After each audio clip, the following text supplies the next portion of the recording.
Hi, Kuya. Hello, teacher Alpha. What are you doing? I'm writing my name.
Pagplatos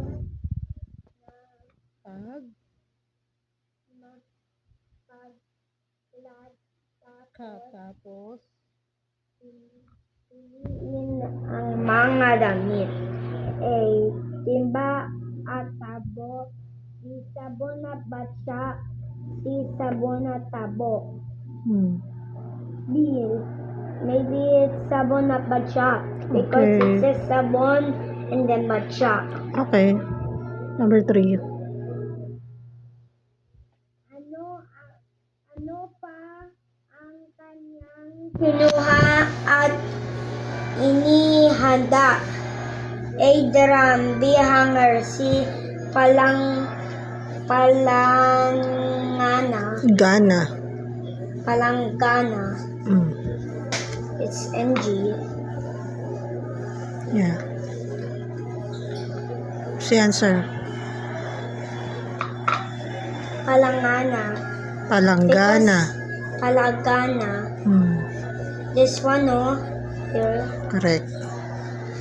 4. Saan siya pumunta pagtapos ihanda ang mga gamit? A. Kusina. B. Ilog. C. Bakuran. Ilog. What's the English of ilog? River Next. or lake. River. Number 5. You forgot the dot. Ano sa tingin nyo ang gagawin nila Aling Ana? A. Magtutupi ng damit. B. Magugupit ng damit. C. Maglalaba ng damit. Anong gagawin niya kaya sa ilog? Dala-dala yung mga damit. What's damit in English? Damit. I know, it's clothes, but what's the English for maglalaba? Maglalaba is I don't know. washing clothes. So it's letter C. Are you sure? What is magugupit? Magugupit. Magugupit. Cut. Cut. Yeah. Magtutupi. Fold. Fold. Maglalaba because in the ilog.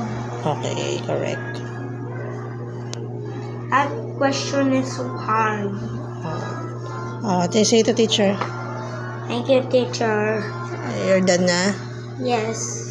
You say good evening and Merry Christmas. Good evening, Merry Christmas. Bye. Pag